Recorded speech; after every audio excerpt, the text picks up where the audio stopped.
I see. I know.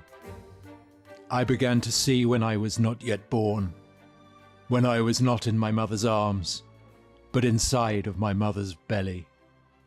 It was there that I began to study about my people. God gave me the power to see out of the womb. I studied there, in the womb, about many things. I studied about the smallpox that was killing my people, the great sickness that was killing the women and children. I was so interested that I turned over on my side. The God Almighty must have told me at that time that I would be the man to be the judge of all the other Indians, a big man, to decide for them. So that, Dominic, was the Lakota chieftain, Sitting Bull, talking to a Chicago Times reporter in 1877, which is the year after the Little Bighorn, when he was probably one of the most famous people, not just in America, but maybe in the world. That's right. And it's all, from our perspective, quite odd, isn't it? It is odd, being given visions in the womb and things like that. Yes, absolutely it is. Captures the strangeness, I think, with which, well, that has always surrounded the Sioux, Sitting Bull. And I guess to people from Britain, there's always this sense of to use a Tom Hollandism, is it not a case of the weird? I think it is.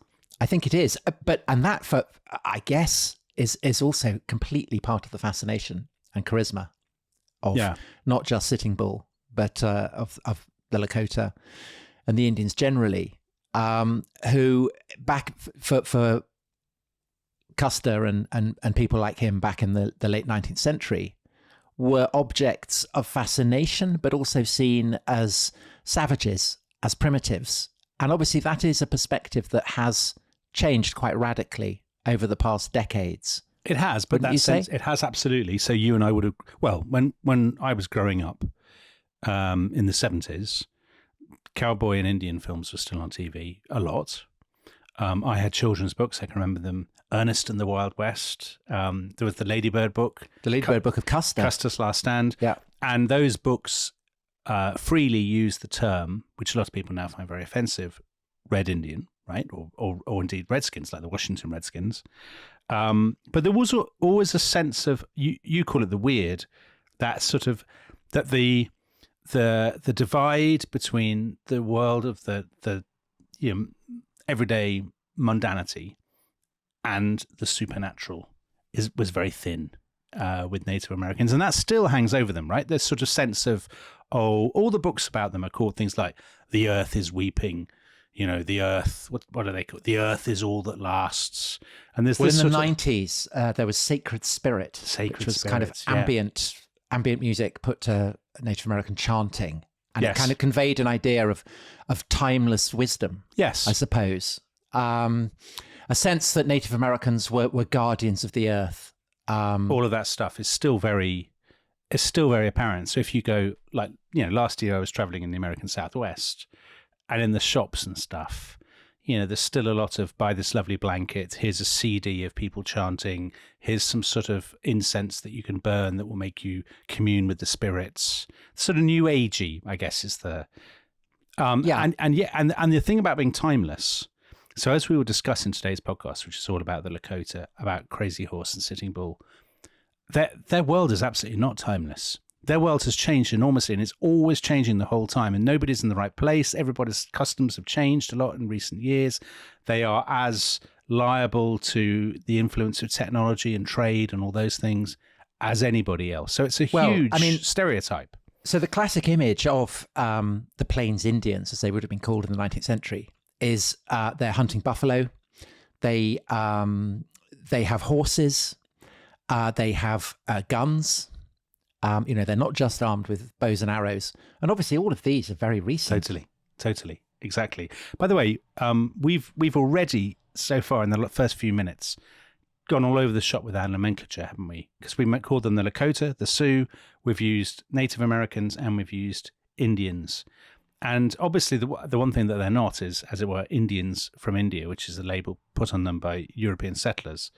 But the complicating thing is that some natives now have reclaimed the word Indian and are very keen on it, and some absolutely loathe it. So whatever we do, Tom, we're going to be we're going to be offending somebody. Well, I think it also reflects the fact that no matter the, Dee Brown, Bury My Heart at Wounded Knee, and all the attempts to see how the West was won as being how the West was lost, it remains the fact that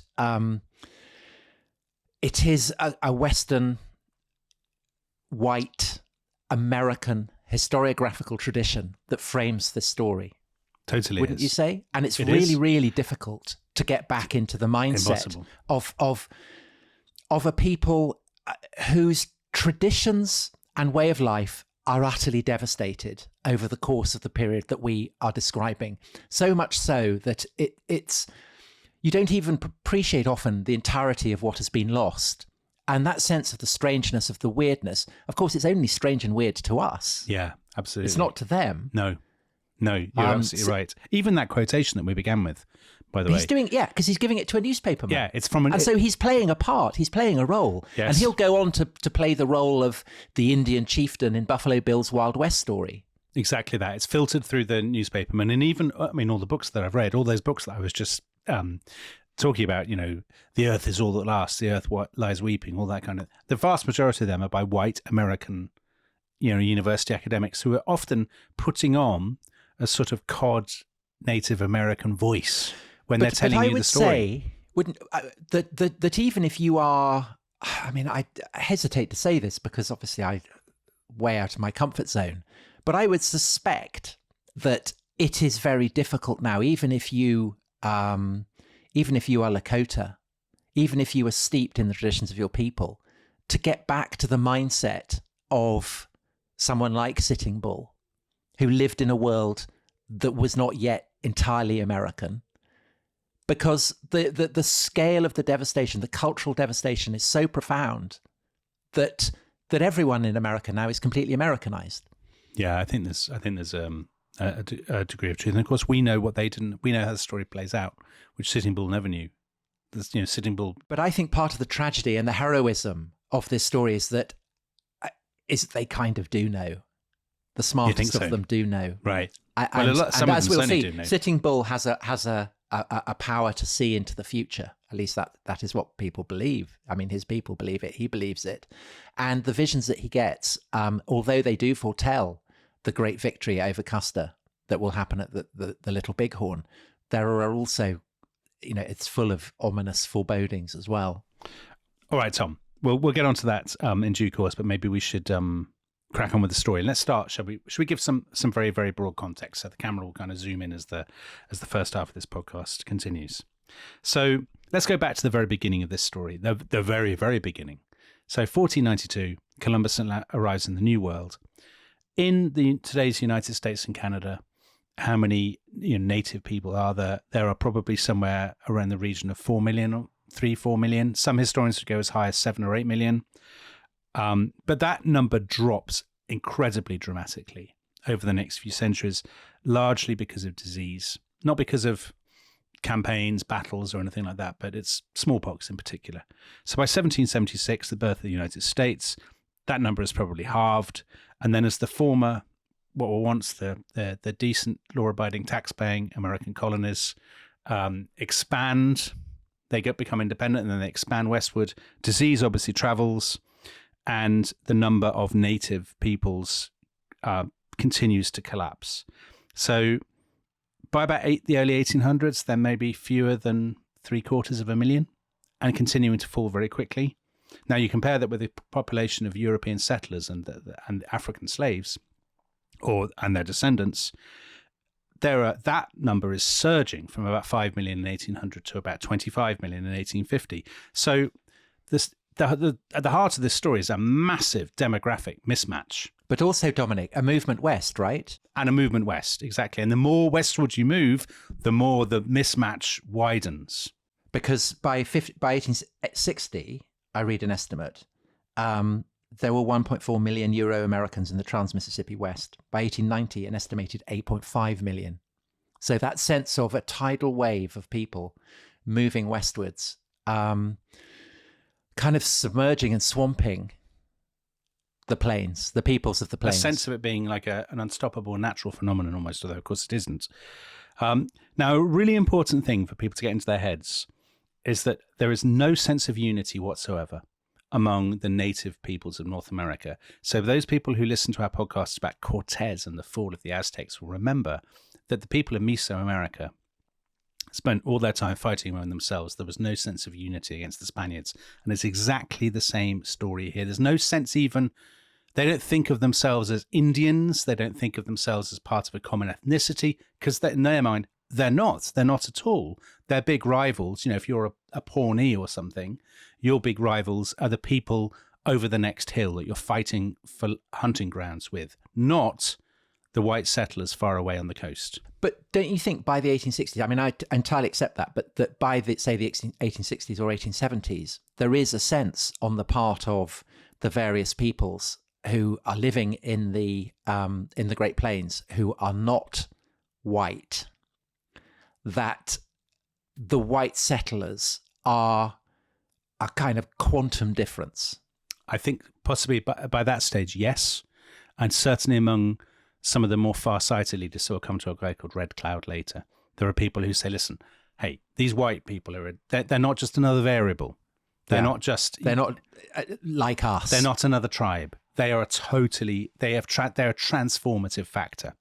Although against that, I mean, one of the really noticeable things of this story is how readily various Native American peoples are willing to side with the Americans to do down their rivals. Massively important. So wherever the American cavalry are going, or American infantry, they're being guided by Native American guides. We talked in the last episode about Osage scouts at the Wichita River massacre, I think it was. I mean, there are always, they always, as you say, have allies.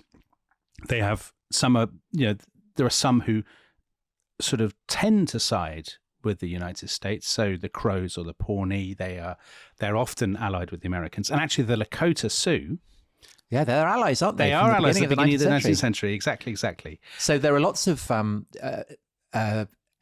white emigrants going across the Great Plains in the first half of the 19th century who say that they would never have made it without the help of the Lakota. So it's really important to remember the kind of fluidity of the scene, that the Great Plains are this great expanse where people are moving around and they're fighting and nobody's is stuck in the same place.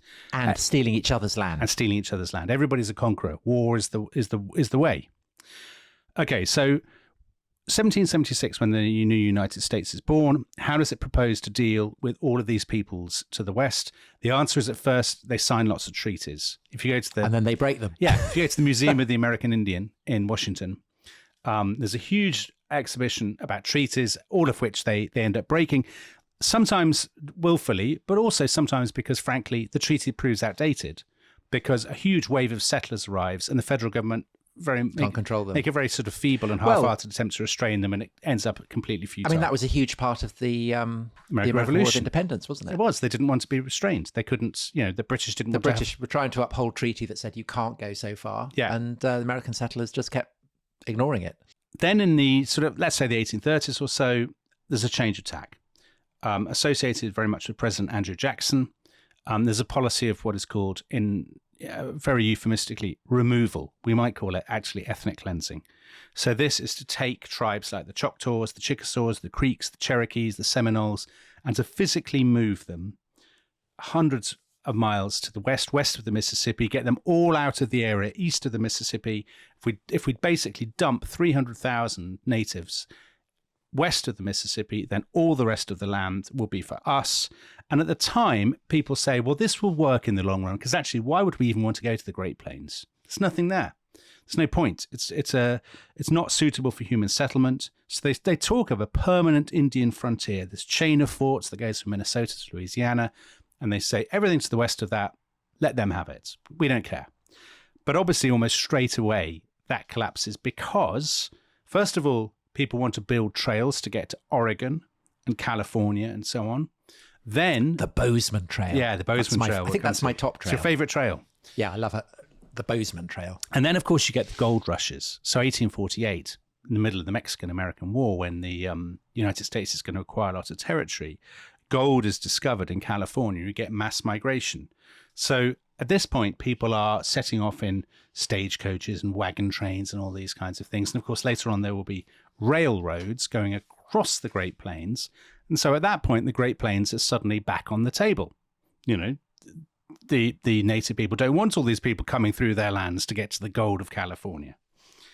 So by the time that George Armstrong Custer is growing up, which is the 1840s, the focus has moved from the East Coast very much to the plains.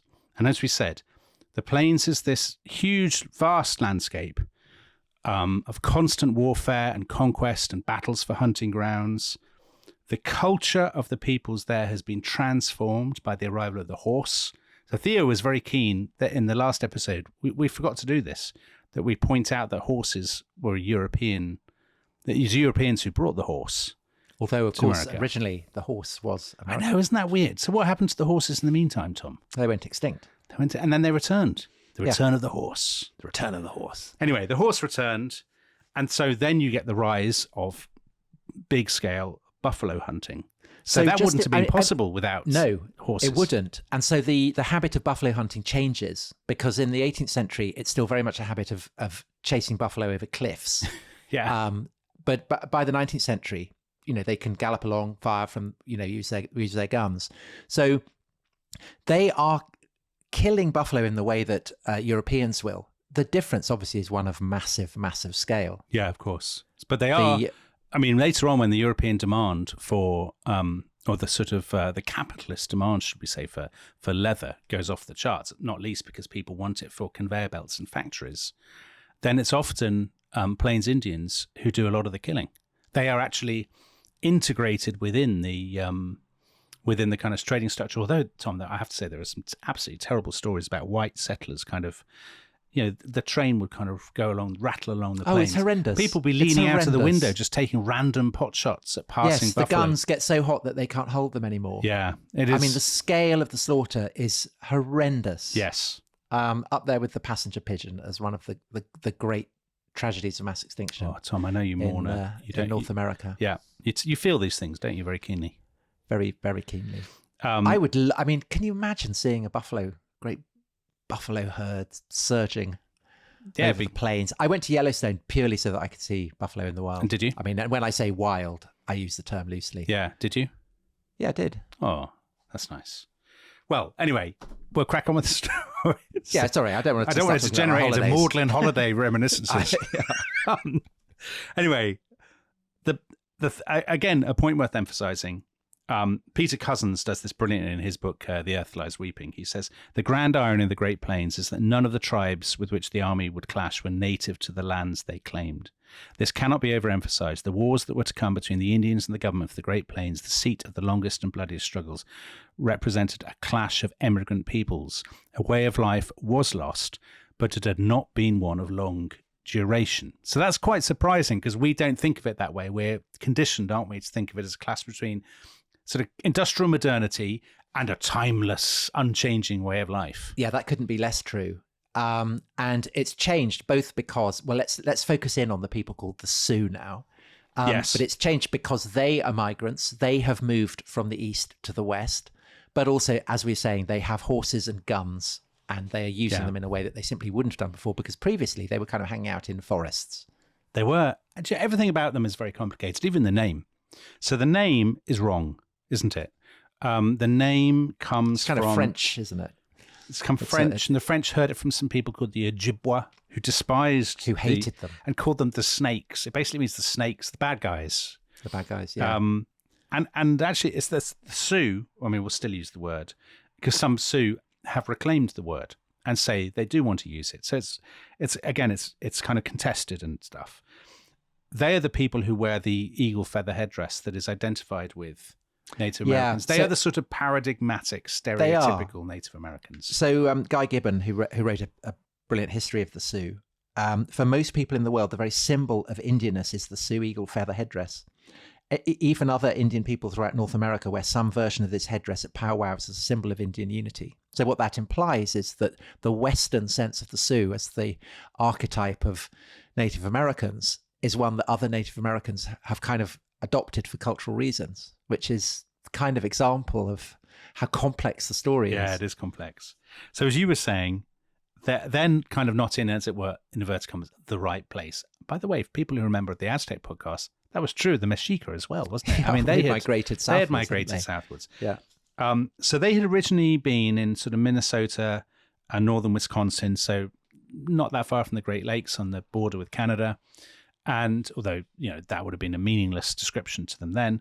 And then they've moved south and they've divided into 3 groups who are called the Dakota, the Nakota, and the Lakota. Well, it's all the same word, isn't it? It basically it's is just the same. kind of dialect. linguistic variance. It's just dialect, isn't it? And the Lakota are the most famous. So they're the biggest group, and they move towards the Dakota, the place now called the Dakotas, and also Montana and Wyoming. And they are the people who are kind of, when you think of the Sioux riding around on horses, as you said, Tom, kind of firing their rifles at bison, that's the Lakota. And they themselves are divided into 7 groups, which we call tribes, though, again, that word is quite a loaded word. It is. Let's use tribe. Okay. But with a recognition that it is, again, projecting European stereotypes. So with an invisible asterisk next to it, Tom. With an invisible asterisk, yes. Yes. And those 7 tribes are called the Oglalas, the Brulés, the Miniconjous, the Two Kettles, the Hunkpapas, the Blackfeet, and the Sans Arcs. And actually 2 of them are... That sounds very... Sans Arcs. Yeah. That doesn't sound French in any way. No, not at all. Well, of course, so some of the... Or indeed the Brûlé. The Brûlé, yeah. I mean, again, everything is kind of filtered through, through what white people are... the white people's descriptions. Well, so Oglala, yeah, and Crazy Horses Oglala, it was spelt in some American documents O''Galala, and there was talk that perhaps they were of Irish extraction. I saw that. Although interestingly, yeah, Custer thought that they were Israelites. Custer bonkers. So in the beginning of My Life on the Plains, he has this kind of mad riff where he talks about how the native peoples of America are clearly Israelites. You can't go anywhere in the 19th century, can you? know. Without some fool telling you that the people you've met are actually the lost tribe of Israel or something like that. Well, that's what he thought, but he still killed them. Yes, he did. So they're sort of the Lakotas kind of they're not a top-down nation state by any stretch of the imagination. They don't have a kind of central authority. They're very decentralized. Most of what we know about them, that is a crucial part of the appeal of them ideologically for, say, anarchists or kind of radicals in America at the moment, isn't it? It is, absolutely. The sense of that they are completely decentralized. Although in some ways they're not terribly good role models for very progressive people. The German explorer Prince Maximilian of Wied travelled up the Missouri in 1833, Tom, and he said he was quite struck. He thought they were quite regressive in their gender relations. He said, the women have to do all the work and the men lead a very easy and comfortable life once they have provided food. They sit about all day, smoke their pipes or walk about leisurely. Don't approve of that, do you, Tom? No. Well, yeah, so in some ways not progressive, but in other ways quite progressive, as we'll see perhaps in due course when we come to another aspect of gender relations. Oh, I look forward to it. I very much look forward to it. So war is enormously important to them. They are fighting all the time. They have regular allies, particularly the Cheyenne and the Arapahos. They have regular enemies. So the people they absolutely despise, far more than white Americans. They can't stand the Pawnees, who live... Crows. And the Crows. They absolutely... hate the Crows. They hate the Crows. The Crows have incredibly long hair. They do. And they oil it with bear grease. Bear grease, yeah. Imagine that. They must... Do you think that would smell? Well, again, not if you're a crow, of course. But a fascinating parallel with Custer with his pomade. That's true. Cinnamon. His nickname of Cinnamon. Cinnamon. So, yeah. So actually, they should have bonded over their love of grease. Anyway. Well, they kind of do, don't they? I mean, the crows end up... That's true. That's true. Kind of riding with Custer. Yeah, maybe this is an underappreciated element of the shifting loyalties of the plains, Tom. Hair care products is what bonded them. There's a great article on this. Actually, right, there is a great article on this that doesn't mention hair care products at all. It was written in 1978 by a guy called Richard White, and it was absolutely transformative in the world of Native American studies. It was called The Winning of the West. And he basically said, listen, we've got the Lakota all wrong in sort of seeing them as passive victims, and indeed seeing all these Plains Indians as passive victims of American expansion. They are ruthlessly expansionist people themselves with a very profound sense. Maybe national identity is not quite the right word, but what really animates them is this relentless drive to expand their hunting grounds. And the Lakota are displacing the Crow, aren't they? They are. And actually, they're very conscious of this. So there's a guy called Black Hawk who says to an American official in the mid-19th century, he says, these lands once belonged to the Crows, but we whipped those nations out of them. And in this, we did what white men do when they want the lands of the Indians.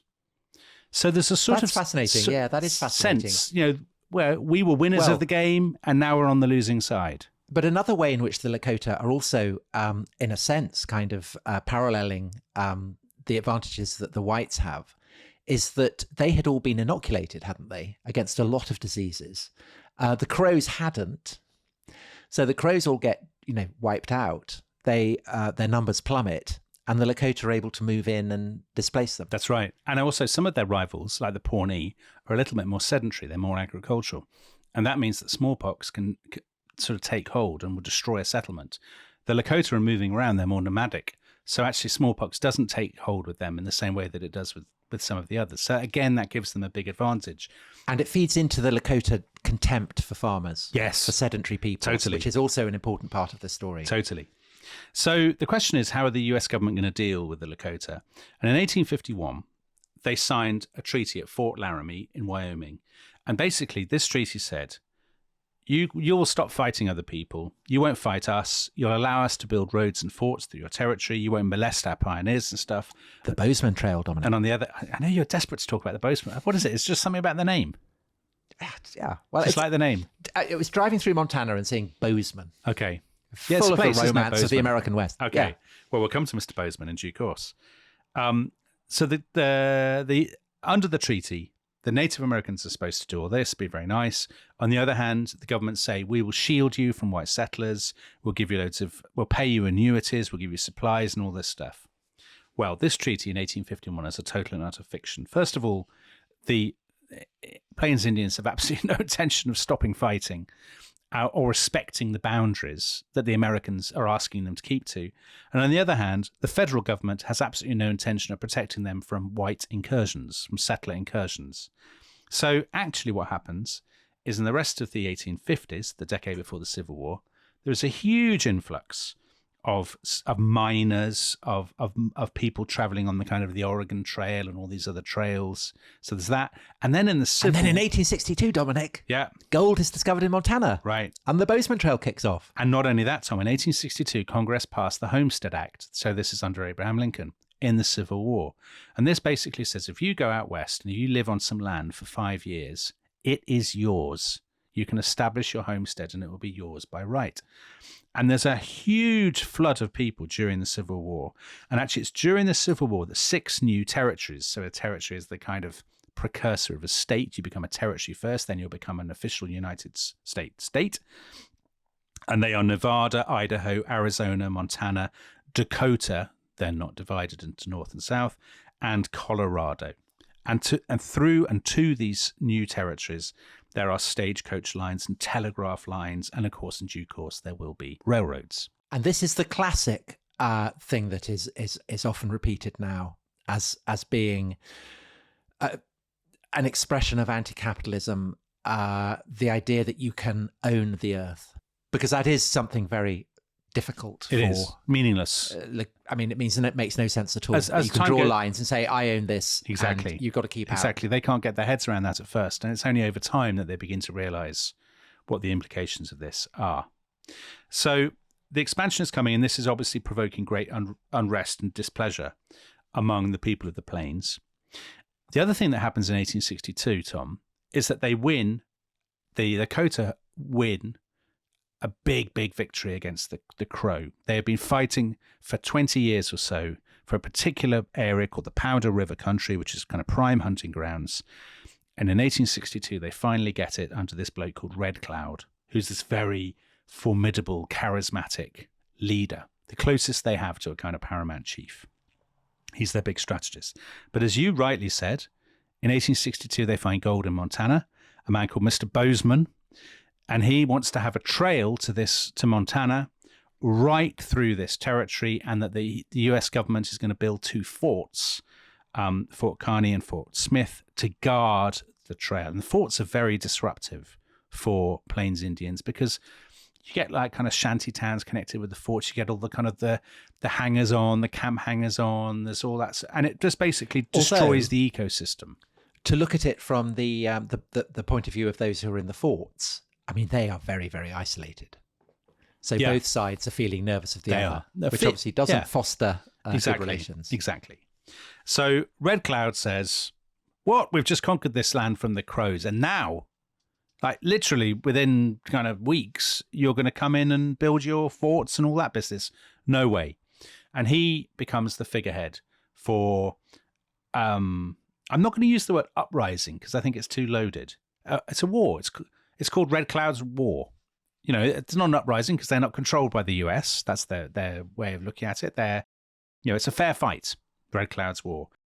And they fought the Crow over territory and land and the right to hunt, and now they're fighting the Americans. Exactly, I guess. And he is the political face of this, and the military face is this guy called Crazy Horse. Now, Crazy Horse is a fantastic character.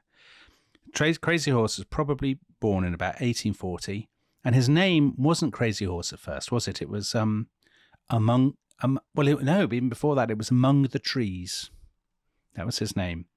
And he... this is the difficult thing, isn't it, about following the lives of Native American heroes, that their names are constantly changing. But also, so with Crazy Horse, everything that we will say now is sort of I was about to say probably untrue. It's very contested. It's very muddled. Everything is filtered through, white newspapermen, people who are giving interviews telling white audiences what they want to hear, folk tales, legends, all that stuff. Go on, Tom. But it's also an understanding that, as you said earlier, that the boundaries between what white Americans would see as the natural and the supernatural, a consequence of their kind of Christian framing of the universe, is not something that is a part of the mental furniture of the Lakota. The supernatural is woven through the very fabric of everyday existence, and so visions and an interface with the supernatural, is a part of everybody's story. Every Native American story that is being told, and so you will, in the life of someone like Crazy Horse, there'll be descriptions of him leading a war band, and then suddenly having incredible visions, and the two are not distinguished. Yeah, I think that's right, Tom. I think it reminds me, if we were doing this podcast about Alexander the Great, we'd be telling all kinds of anecdotes about crazy things that had happened. Talking snakes or whatever, exactly. And it would be fine because almost everybody in that world, you're using the same register for everyone in that world. The complicated thing with this is on some of the characters, their lives are a compound of folk tales, myths, stories, as you say, about the sort of the porous boundary between the natural and the supernatural. They feel like the stories of Greek heroes. And on the other hand, you've got somebody like Custer, occupying the same space, but the register that we use, the sort of the historical idiom with which we discuss him, is totally different. Well, and also the dimension of the supernatural is shot through with relationships to buffalo, to the rhythms of the year that are migratory. So aspects of life that depend on them not being confined within reservations and made to live as farmers, and take up Christianity. So being penned in a reservation, it's not just physical, it's also psychological and cultural. Yeah, I think that's absolutely right. I think it's true. Okay, let's go back to Crazy Horse. We don't know what he looked like because he never posed for a photograph. It is said, and of course it is said, is doing a lot of lifting there, that he thought the camera would rob him of his soul. So we don't know. We don't have any pictures of him. We do know that it was said that his hair was very light. People commented again and again, lighter than other Indians. And he had a kind of androgynous look to him. So when Indian Agent described him as a bashful, girlish-looking boy.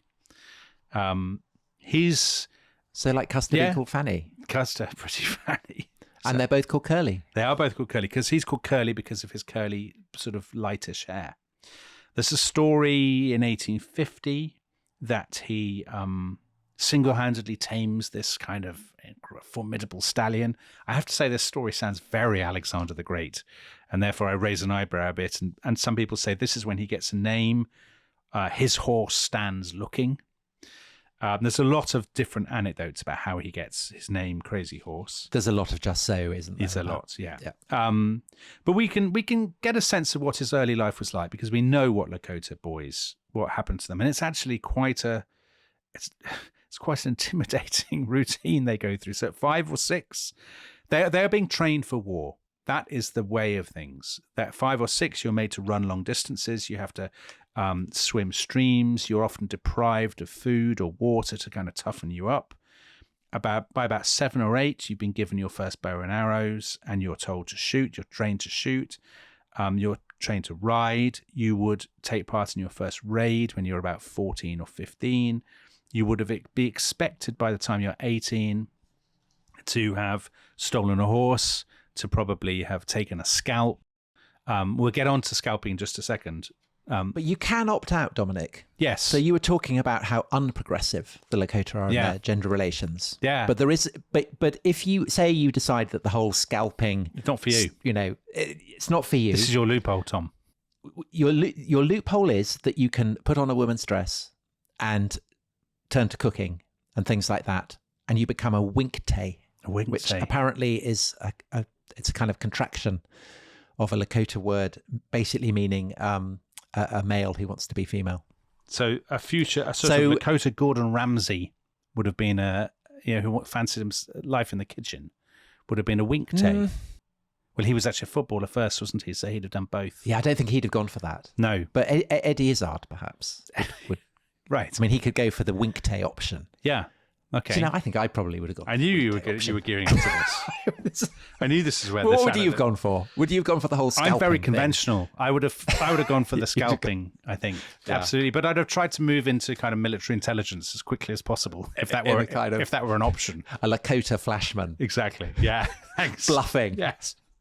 So the sort of rituals that you do, the things sorry, not the rituals, the hurdles that you cross. The most important one is this thing called counting coup. And basically, this does seem kind of a bit odd to me, but anyway, I'm not a Plains Indian, so no wonder. It's really a mark of tremendous distinction. And what you need to have done is basically touched an enemy with a very long stick. And that's the highest war honor you get. And actually, what you want to do is you don't want to do it with a weapon because that's sort of less audacious. It's touching him with this stick, a live enemy, not trying to kill him, but basically almost tagging him, isn't it, Tom? And to have done that when you've counted your first coup, that is seen as an absolutely tremendous thing and a really crucial step towards manhood, that you've dared basically to ride up to a crow, sort of prod him with your stick and then ride away without him killing you. Meanwhile, I'm off picking berries. Of course you are. Now, the other thing you can do, which is kind of obviously always fascinating to us, but it's actually regarded as lesser than counting coup, is taking a scalp. And the way that works, that doesn't actually necessarily kill somebody. I was surprised at this. Well, no. I thought it would. No, it doesn't. So there's this guy, William Thompson, who's an Englishman. Yeah. I mean, so many Englishmen are going they're obviously fascinated by going out there. So there was that old Etonian who got shot. Yeah, Mr. Williams. But there's this guy, William Thompson, who gets scalped. And he goes back to England and he makes a living kind of bending his head forward and showing off his scalp. Showing off his, basically, trepanned the skull. So the way that would work is someone would grab your hair, their very long hair, and they make a kind of cut around your skull, 2 or 3 inches, and then they literally like pull, and there's apparently a huge popping sound, a report like a pop gun, and then if you might attach the scalps to your sort of horse or something, or you would hang them from your tent, and they would show what a tremendous fella you were. But it's kind of tougher with white people, isn't it? Yeah, because their hair's too short. Yeah, not good. I mean, my case, Tom. And this is a potential scalper would have a very tough task. Well, it'll be, we'll come to what happens to Custers Yes. in due course. But if Very you did interesting. kill somebody, then the important thing is to mutilate their body, isn't it? And that's not just for sadistic reasons. No, it's to stop them from functioning in the afterlife. Exactly. So you would, they'd really go to town. They'd take out the teeth, they'd cut off your chin. And your nose. Take out your... take off the joints of your fingers. We've talked already about how your private parts get chopped off and left on rocks. Eyes get taken out, don't they? And left. So, so not fun. And actually, the fact that we are dwelling on that, we are part of a continuum that goes right the way back to Custer's age. Because all white Americans, for understandable reasons, particularly if they're actually out in the plains, are obsessed by this. But I mean, Custer, for instance, is fascinated by scalping. He says it's, barbarous, savage, but he is really, really very interested in it, as we are now. Now, of course, we find it, it's always described in terms of this is a sign of savagery and sort of goriness and stuff, but obviously that's not how the Plains Indians themselves perceive it. So let's put it this way, Tom. I think to us, people with our kind of lazy decadence, it seems like a very demanding lifestyle. And Crazy Horse, but I imagine quite fun if you've been kind of if you're into raised it, and you're good at the whole if you're taking good at scalps exactly. and tapping people with sticks. Exactly, very exciting.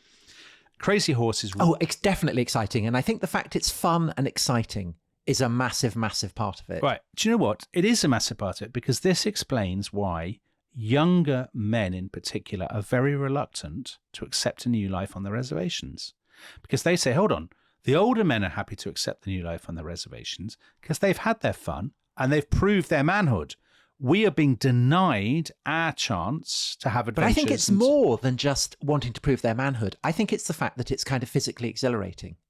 It's a bit like people who object to having fox hunting banned, who are growing up.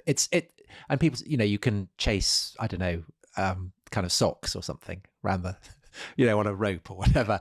It's not people want the chance to break their neck, because without the chance of breaking the neck, the excitement is, it's not my kind of bag, but I can understand that. And I think that is a crucial part of why, they don't want to give it up. They enjoy it. No. And Crazy Horse certainly enjoys it. So there are all stories told about him when he's in his teens, seeing off grizzly bears, fighting Arapahos, fighting crows and things. And this is what gives him he's then given his name Crazy Horse.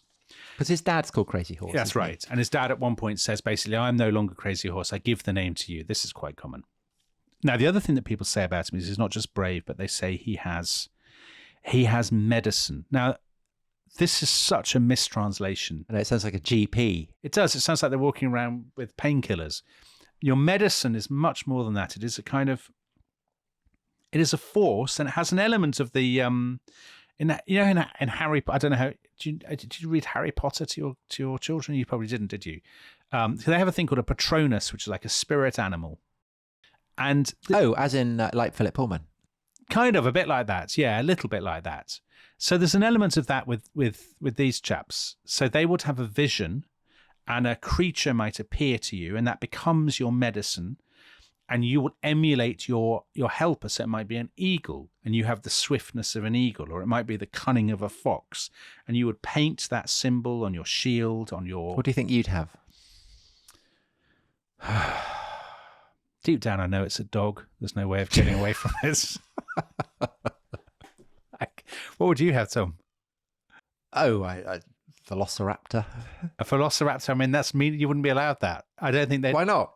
They wouldn't allow you to have it. They'd say you can have a bird of some kind. Okay, maybe. So the same period, this is when paleontologists are going out. Oh, so, come on, we can't allow so one of them will become big friends with Red Cloud. Right, okay. Othniel Charles Marsh, and he'll become a big ally of Red Cloud in Washington. Is that so? Red Cloud's, yeah, well, we'll come to that. Okay. I think you'd have like a sparrow or something.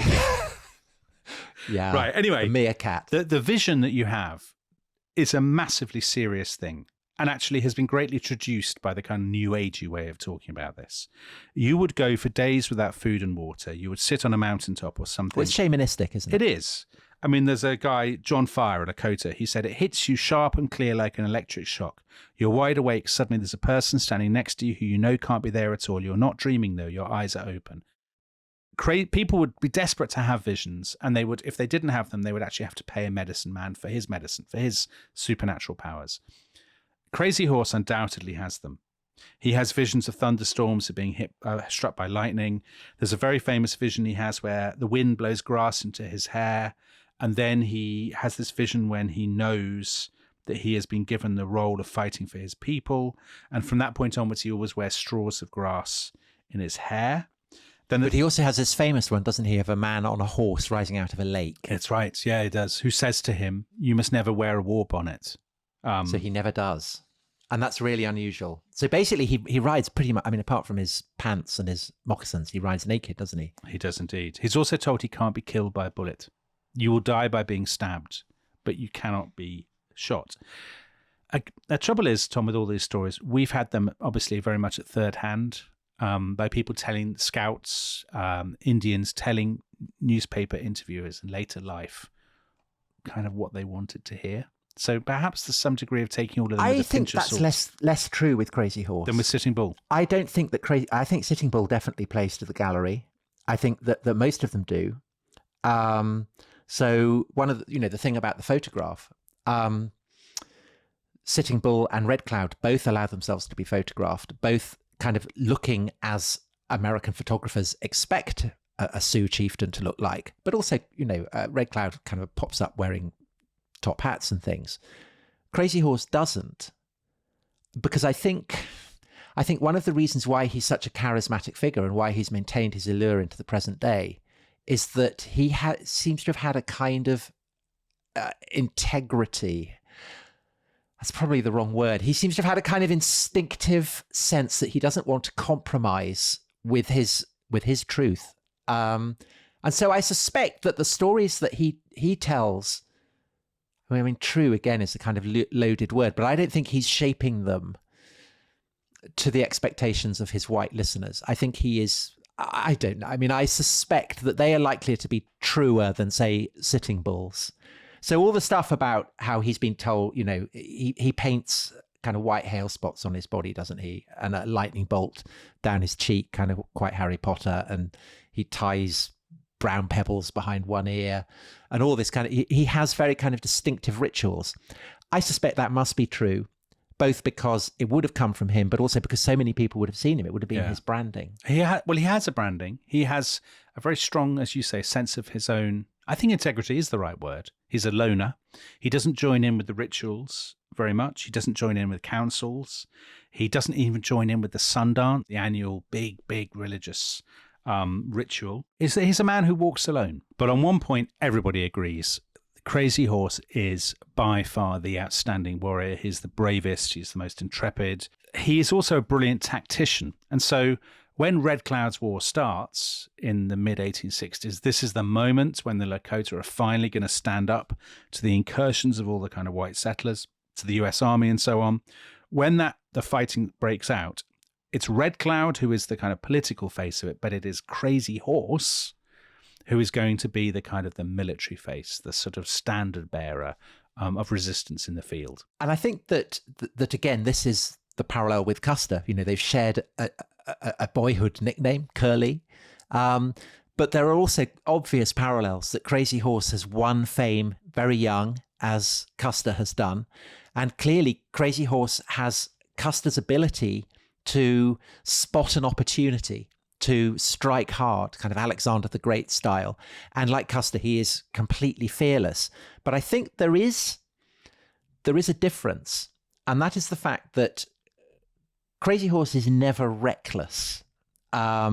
He always scopes out the strategic context, and it was noted of him and seen as something distinctive that he would dismount before shooting. And he wants to do this because he wants to make certain of his shot. Before going in for the kill, he will pause. He will work out what the best situation is. And that, of course, is a contrast with Custer. And it kind of brilliantly sets up the dynamic for the rest of this series, which essentially is the kind of the great showdown between Custer and Crazy Horse. Although Dominic, of course, Crazy Horse is not the only Lakota chieftain. We opened with the other celebrated leader, Sitting Bull. We've shamed haven't ourselves, Tom. We talked so long that we're going to have to record an entirely separate episode all about the other great character, and he is an incredible character, and that, of course, is Sitting Bull. So I think in the next episode, what we'll cover, we'll talk about what happens in Red Cloud's War, the relationship, the very tangled relationship between the Lakota Sioux and the federal government, and we will talk specifically about the life and times of Sitting Bull, and he really is a quite remarkable character. I mean, in his way, just as charismatic as Crazy Horse, definitely. but in a completely different way. And if you like visions and religious rituals, which you do so much, if you like hooks being put into the sinews of the chest, you're going to love what's coming in the next episode. Have we got an episode for you? Whoa! So you can listen to that if you love hooks that much. You can listen to that episode right now, Tom, because bits of flesh being gouged out of the arm. You can join our own. Is tribe the right word? I don't know. Our own Sundance. I prefer tribe to chat community, which is the line that we're always being pushed to read by our producers. You can join the Rest is History Club and hear that episode right now. If not, you'll have to wait till whenever Theo, in his wisdom, deigns to put it out. And on that bombshell, thank you very much, and we will see you next time for Sitting Bull. Bye-bye.